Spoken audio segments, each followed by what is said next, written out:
On June 23rd, police in Minneapolis were responding to a call that someone was firing a handgun in a residential neighborhood.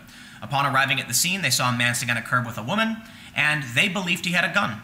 They got out of the car, told him not to move and to drop the weapon, but he got up and fled. They chased after him, saying, "Drop it or we'll shoot you," but the man continued to run. Audio was released where you can hear the man yelling, "Please don't shoot me," and saying something to the effect that he didn't do anything wrong, but eventually this man, he was killed. And neighbors, residents, and family members were furious and called for these police officers to be charged. But now, body camera footage has been released and it is totally raw, and you can see that the man did actually have a gun, and after he is killed, police come up and kick the gun away. Even after this, activists and family members are still calling for the police to be charged. So today, the question I have is, how does a narrative like this persist? Is it faulty reporting that makes people believe these police were guilty before any evidence had come to light? And how have activists responded in the wake of evidence proving the man did in fact have a gun, and not only that, but he was actually pulling it out of his waist when he was killed? But before we get started, please head over to patreon.com/Timcast to become a patron and help support my work. This is what I do for a living. So if you like these videos and you want to see more like it and more on-the-ground reporting and interviews, please consider becoming a patron at whatever level you feel comfortable today. First, the most updated version of the story from CBS News. Minneapolis Police release body camera videos in fatal shooting of black man. In a photo, it says, body camera footage released Sunday 29th by Minneapolis Police Department of the fatal shooting of Thurman Blevins on June 23rd.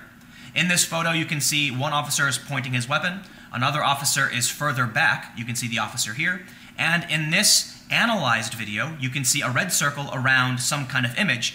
Now I can't tell what that is, but apparently this is showing the gun in his hand. Authorities in Minneapolis released body camera video Sunday from 2 police officers in the fatal shooting of a 31-year-old black man.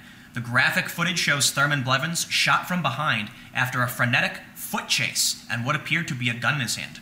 Officers Justin Schmidt and Ryan Kelly were responding to a 911 call of a man firing a gun into the air on the city's north side, June 23rd.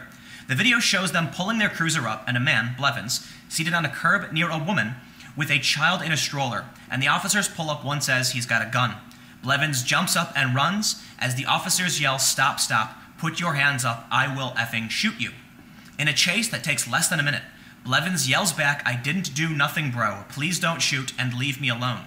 An enhanced version of the video has a red circle drawn around Blevins' hand to highlight what appears to be a gun.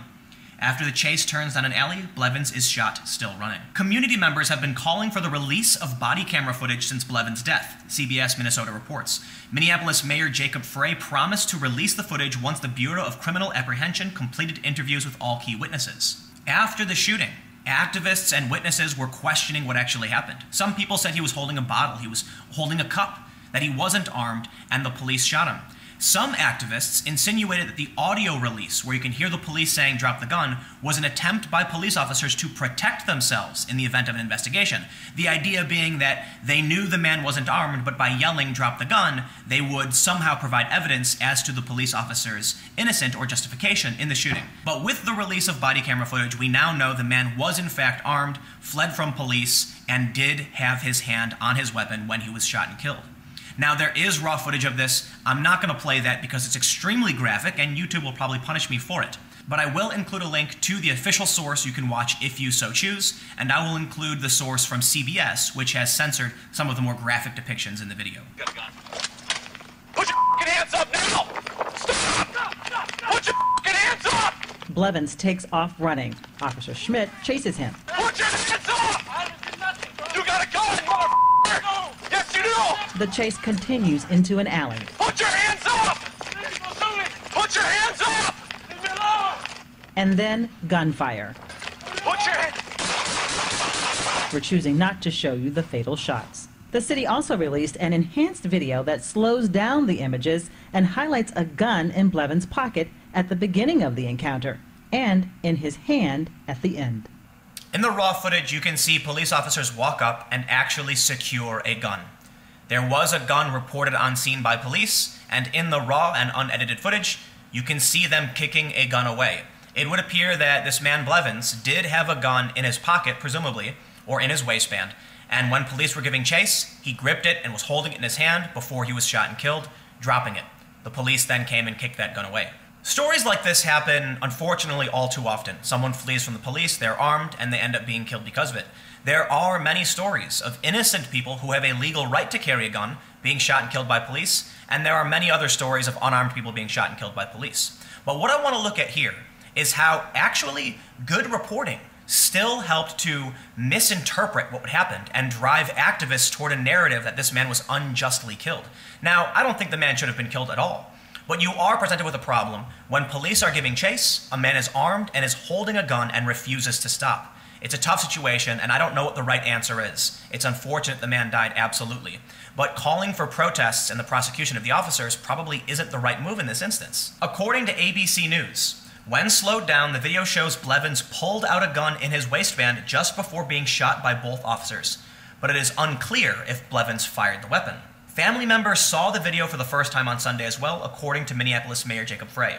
Sidney Brown, Blevins' cousin, who has served as a spokesperson for the family, continued calls for Kelly and Schmidt to be charged in the shooting after seeing the video. Officers Ryan Kelly and Justin Schmidt should be fired without pay and prosecuted to the full extent of the law, Brown told Minneapolis ABC affiliate KSTP.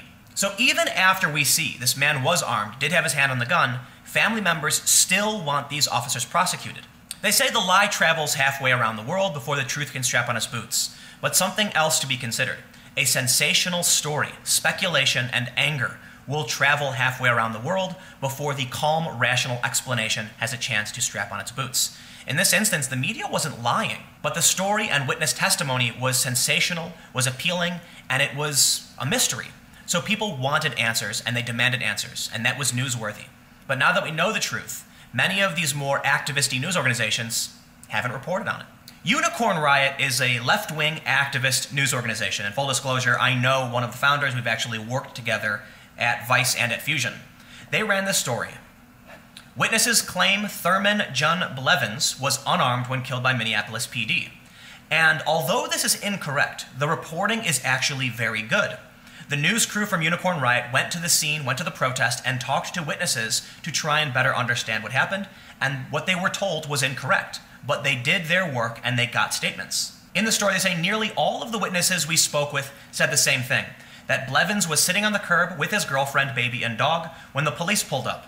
They all said that Blevins stood with his hands up when the police got out of the vehicle, with their guns drawn, and he was tased. He then ran and was shot several times. The only thing that's true here is that Blevins was sitting on the curb with his girlfriend, baby, and dog. When the police pulled up, he did not put his hands up, he did not get tased, and he immediately ran away and defied the orders of the police. They say the narrative that Blevins was armed was inserted into the story from the beginning of the tragic incident based on 2 911 calls of a man with a gun in the neighborhood.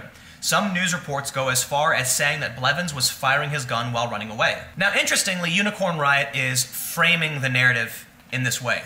We don't actually know what happened, there was no evidence, but they were basing it off of witness statements. So I don't fault them for actually including this. And as I mentioned earlier, I actually think they did a pretty good job in reporting the story.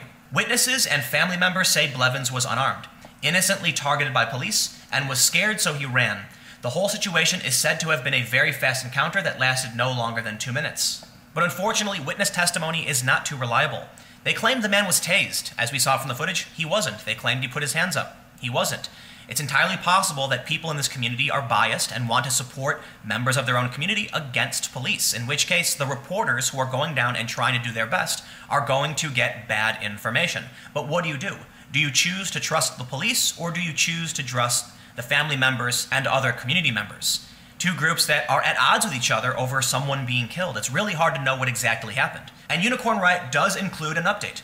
On Sunday night, we heard from our first witness to say that Blevins was shot in the alley a house away from him, and that he saw a black handgun close to Blevins' body before the police came and kicked it away. The mayor of Minneapolis said that as soon as the BCA is done with its interviews, they will release the body camera videos from Justin Schmidt and Ryan Kelly, the officers who shot Blevins. Splinter wrote this story just after the shooting. Witnesses dispute police account of Minneapolis shooting that left 1 dead. And once again, I don't think there's anything necessarily wrong with the reporting. Witnesses did absolutely dispute the police account of what happened. But as we saw from body camera footage, the witnesses were wrong. In the Splinter article, we can see one comment: cops have zero credibility, their word is worth nothing. Just release the unedited body camera footage, and if, by some miracle, it exonerates the cop, that's fine. Until then, this is just another effing murderer with a badge. And I'm not going to go through every comment, but no, that's incorrect. You are innocent until proven guilty. And I do think we have issues in this country with officers killing people. It's hard to know how these situations should be handled, and I'm not the expert, so I'm not going to get into that. But in this instance, the footage did exonerate the officer, and I wouldn't call it a miracle, I would call it waiting for evidence before we jump the gun and rush to conclusions. And these kinds of stories, these kinds of attitudes, are what drive some of these massive protests. Now, the shooting of Thurman Blevins didn't result in massive rioting like we saw with many people who were killed. But it's important to point out how the media functions in these instances. Local news reporting gets it right, and they follow up. But activist-y digital outlets will frame the narrative from a certain perspective because of who they trust and don't trust. And that's fine. Getting witness statements is absolutely the right thing to do. But people are going to make assumptions about who is right and who is wrong before there is even any evidence. And then many of these outlets won't update the story and tell people what happened. And even if they do, many of these people won't bother to read the update, and they'll continue believing nonsense. But let me know what you think in the comments below. We'll keep the conversation going. This is just one story.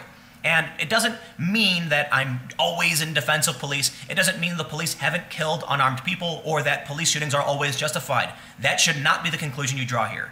All you should know is that here are the facts. The raw footage is out, and we can see the man did have a gun, and we can look at how news reporting is done that kind of frames a narrative and drives people into this tribalism.